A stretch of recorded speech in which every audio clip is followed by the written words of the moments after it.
Bonjour les amis. Eh bien là, on va parler un petit peu technique du potager parce que c'est important. Au potager, on ne peut pas mélanger ensemble tous nos légumes. Pourquoi? Parce que certains légumes sont bénéfiques les uns aux autres et d'autres sont maléfiques. Donc on va essayer de faire des associations qui sont bénéfiques et d'éviter les maléfiques, tout ça pour avoir une meilleure récolte. Alors je vais vous montrer un petit peu ce qu'il faut faire et pas faire. Par exemple, les pommes de terre et les tomates. Vous voyez, on peut les mélanger dans l'assiette, hein, et même dans la marmite de cuisson. Ça, c'est pas un problème.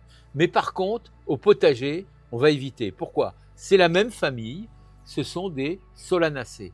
Elles ont donc les mêmes inconvénients, les mêmes maladies, surtout le mildiou qui peut se propager de l'une à l'autre. Donc, ce que je vous recommande, c'est de ne pas les mettre côte à côte. Voilà, ça, c'est le premier point qu'il va falloir tenir compte. Donc, ensuite, on va passer aux familles qui sont aussi à éviter, les poireaux, l'ail, les aliacées en général, l'échalote, etc. contrarient beaucoup la croissance des haricots. Donc, vous voyez, on a des beaux haricots, on a des beaux oignons, mais on ne les fait pas pousser l'un à côté de l'autre. Pourquoi? Parce qu'ils ont aussi des prédateurs communs et donc il faut l'éviter. On évitera également d'associer ensemble les choux, mais tous les choux, le chou-fleur, le chou pointu, le chou cabu, toutes sortes de choux qui sont des brassicas et donc il faut les éviter de les mettre à proximité des fraises. Le chou attire des parasites qui s'attaquent aux fraises, donc évitons de les mettre côte à côte et de les mettre de façon un peu plus éloignée. Là, on reviendra, c'est la rotation des cultures. Et bien entendu, il faut faire chaque année tourner vos cultures pour avoir de meilleures récoltes, mais il faudra prendre en compte aussi ces paramètres des associations qui ne sont pas toujours bénéfiques.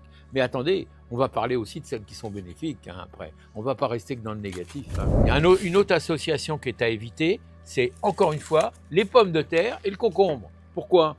Alors là, simplement parce qu'ils ont des besoins en eau qui sont extrêmement différents.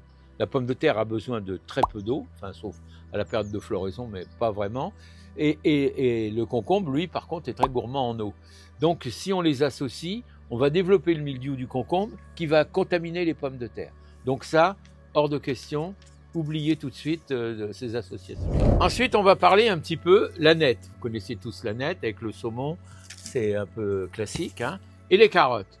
Donc c'est très bien, mais on doit éviter de les mettre à proximité l'une de l'autre. Pourquoi? Il y a un phénomène de ralentissement de croissance de la carotte qui se produit quand il y a la présence d'aneth. Donc on ne dit pas que l'aneth est maléfique, mais on dit qu'il faut la planter plus loin. Il ne faut pas la mettre à proximité pour éviter ce ralentissement de croissance, mais on peut la mettre au potager, au contraire, hein, ce n'est pas du tout interdit. Alors maintenant, on va passer quand même au positif, hein, je vous rassure. Il y a aussi des associations qui sont extrêmement positives. Eh bien écoutez, c'est le cas des tomates, vous voyez. La tomate et le basilic, voilà deux légumes qui sont parfaitement complémentaires.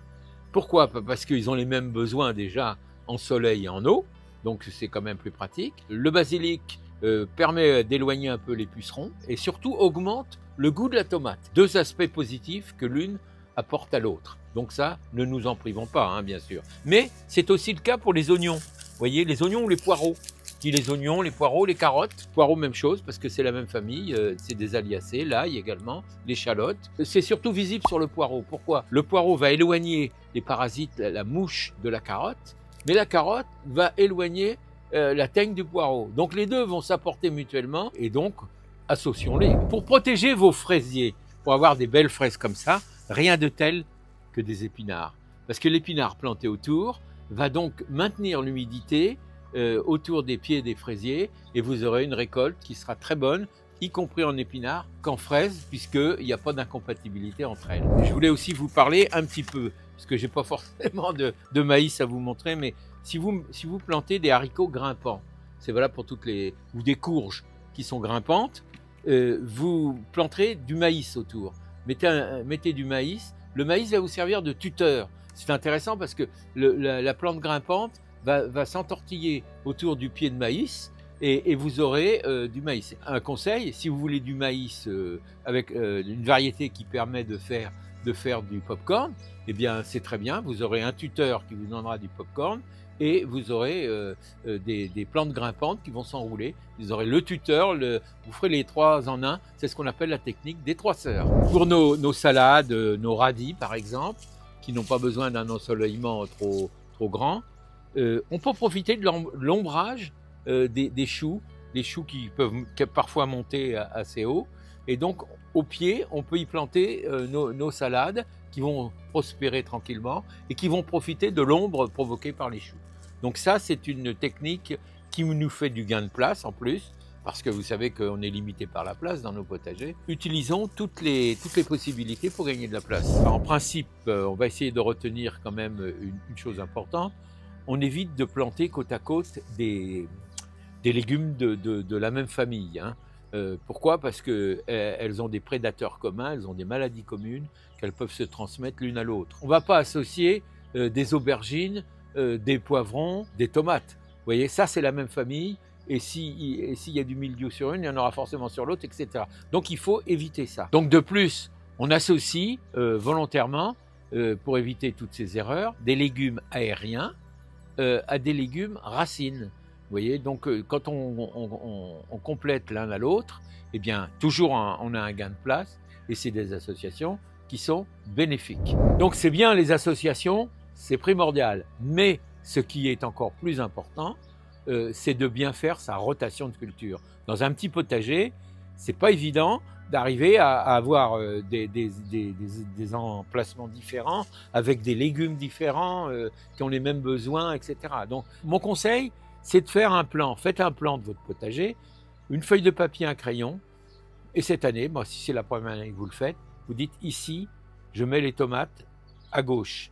Au milieu, je mettrai les légumes, les haricots par exemple, les légumes feuilles, voilà, et les laitues, etc. Et puis les pommes de terre, je les mettrai au bout, par exemple. Hein. C'est un exemple, mais l'année d'après, vous ferez différemment. Chaque année, vous pourrez inverser ainsi, parce que si vous faites juste appel à votre mémoire, qui doit être excellente, je suppose, mais vous pouvez oublier que c'était ici ou là. Donc si on le fait sur un papier, c'est rien, on n'est pas obligé de le faire à l'échelle, hein.